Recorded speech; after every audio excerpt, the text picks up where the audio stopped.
Son las 4:10 de la madrugada en el Pirineo aragonés, en la carretera que sube hacia el puerto de Somport, y el termómetro del salpicadero marca 29 grados bajo cero.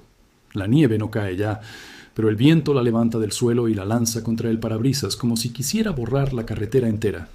A esta temperatura, el aire duele al respirar. El acero se vuelve quebradizo y el aliento se congela antes de llegar al cristal. Y sin embargo, dentro de la cabina de un Scania R450 aparcado en un área de servicio cubierta de hielo, el conductor duerme, no tirita, no tiene los dedos azules. Duerme con la misma tranquilidad con la que dormiría un 15 de julio. Eso es lo que no encaja. Eso es lo que casi nadie entiende cuando ve estas imágenes. ¿Cómo sobrevive un ser humano encerrado en una caja de metal a temperaturas capaces de congelar el gasóleo, sin generador externo, sin enchufe, sin más que su propio camión? Esa es la pregunta que vamos a responder hoy, capa por capa, porque la supervivencia no depende de una sola cosa, sino de 3 líneas de defensa que se activan una detrás de otra. Y solo cuando entiendes las 3, entiendes por qué este oficio, que parece una lucha contra el frío, en realidad es una lucha que los profesionales llevan años ganando. La mayoría de la gente, al ver un camión parado en mitad de la nieve, asume lo mismo, que el motor está encendido toda la noche para generar calor. Parece lógico, pero no es así, y los números lo explican rápido. Un motor diésel de 13 litros, al ralentí durante 8 horas, puede consumir entre 6 y 8 litros de gasóleo solo para mantener la cabina templada. A los precios actuales en España, esos son casi 10 euros cada noche, solo en calefacción, sin contar el desgaste del motor, que no está diseñado para girar en vacío durante horas y horas, en pleno invierno de montaña. Multiplica eso por 20 noches al mes y un camionero estaría perdiendo 200 euros solo en mantenerse caliente. Ningún transportista autónomo aguanta esa cifra. Así que la pregunta cambia. Si no es el motor, ¿qué es lo que realmente mantiene viva a una persona ahí dentro? La primera línea de defensa empieza mucho antes de llegar al puerto de montaña. Empieza en el propio camión, en un sistema que muy pocos pasajeros han oído nombrar, el calefactor de parking, fabricado normalmente por Webasto o Everspacher, instalado bajo el chasis de marcas como Mercedes-Benz Actros, Volvo FH o DAF XF.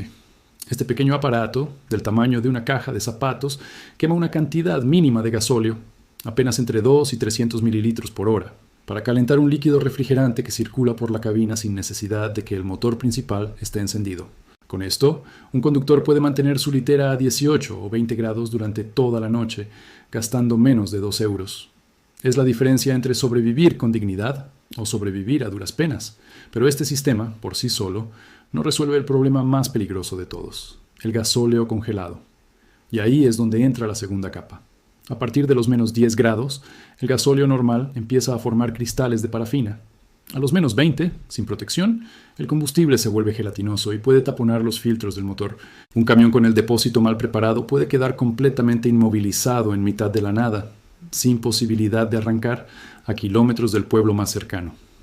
Por eso, los transportistas que cruzan zonas como el Pirineo aragonés en pleno enero usan gasóleo de invierno con aditivos anticongelantes que bajan el punto de obstrucción de los filtros hasta los menos 25 o menos 30 grados. Algunos añaden además un aditivo extra, comprado aparte, que cuesta entre 8 y 12 euros por depósito y que puede ser la diferencia entre seguir circulando o quedarse varado toda la noche esperando un rescate que, en estas carreteras, puede tardar horas en llegar. Pero incluso con el combustible protegido, queda un tercer problema, más silencioso y mucho más peligroso que el frío en sí mismo. Ese problema es el aire. Una cabina sellada, calefactada, con las ventanillas completamente cerradas para no perder calor, puede acumular humedad y dióxido de carbono durante la noche.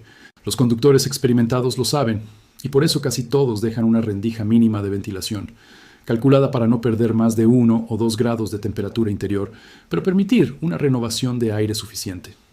Es un detalle que nadie ve desde fuera, pero que marca la diferencia entre despertar con la cabeza despejada o despertar con dolor de cabeza, mareo e incluso riesgo real para la salud. 3 líneas de defensa: calor sin gastar el motor, combustible que no se congela y aire que no se queda atrapado. Pero, ¿qué ocurre cuando una de estas 3 falla a la vez que las otras 2? Imagina ahora que son las 3 de la madrugada en ese mismo tramo, cerca de Candanchú, y un camión Iveco Stralis se queda parado en el arcén porque el filtro de combustible empieza a obstruirse. El conductor no llevaba aditivo extra, confió solo en el gasóleo de invierno. El motor pierde potencia, tose, y finalmente se cala. La temperatura exterior sigue bajando, ahora menos 31. Sin el motor en marcha, el calefactor de parking sigue funcionando, pero el conductor sabe que tiene un límite de combustible en el depósito secundario, apenas para 6 horas más. Empieza una cuenta atrás silenciosa. Si nadie pasa por esa carretera antes del amanecer, si la grúa tarda más de lo previsto por la nieve, las opciones se reducen una a una. Es en momentos así cuando un transportista entiende que la supervivencia en estas montañas no es cuestión de suerte, sino de preparación previa, de decisiones tomadas días antes, en un taller, no en mitad del puerto de montaña a las 3 de la madrugada. El frío no perdona los descuidos pequeños. Por eso, los profesionales que llevan años cruzando estos pasos de montaña en invierno siguen una serie de costumbres que rara vez se cuentan.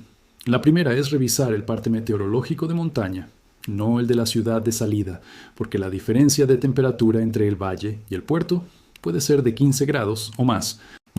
La segunda es llevar siempre mantas térmicas de emergencia y un saco de dormir extremo en la cabina, aunque el calefactor funcione perfectamente, porque los sistemas, por buenos que sean, también pueden fallar. La tercera es evitar aparcar de cara al viento dominante, buscando siempre un desnivel del terreno o un muro que sirva de cortavientos natural, algo que reduce la sensación térmica interior de forma notable. Y la cuarta, quizá la más desconocida, es mantener una pequeña reserva de comida calórica, como frutos secos o chocolate, porque el cuerpo humano, igual que el motor diésel, necesita combustible extra para generar su propio calor cuando las temperaturas caen por debajo de los 25 grados bajo cero durante muchas horas seguidas.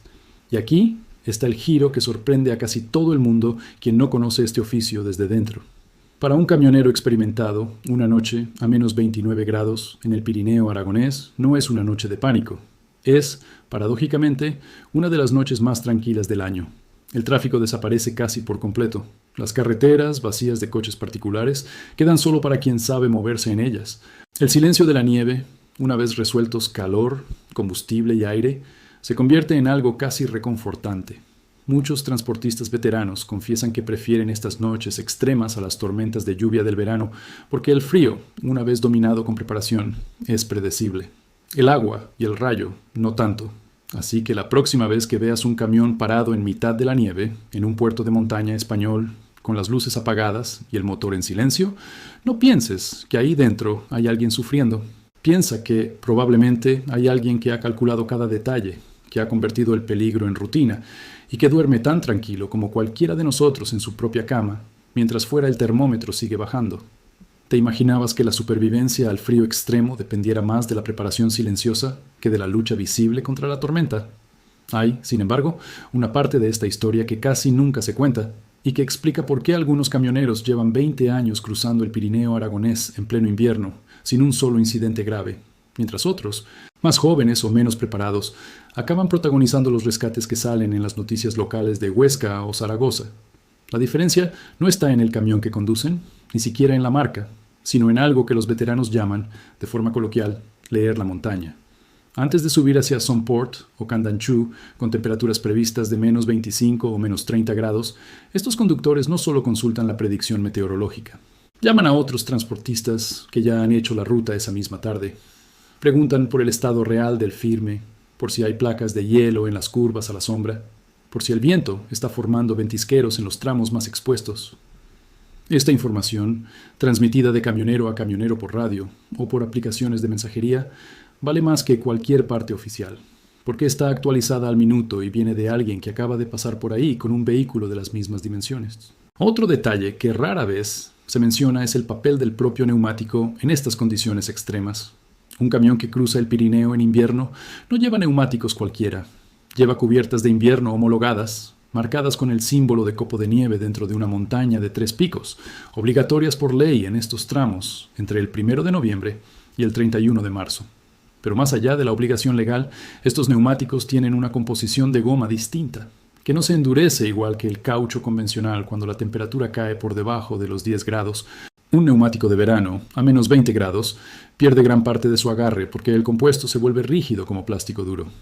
Eso convierte una frenada normal en una distancia de frenado hasta un 40% mayor, algo que en una bajada con curvas cerradas, como las que preceden al collado de Somport, puede ser la diferencia entre completar el trayecto o protagonizar un accidente.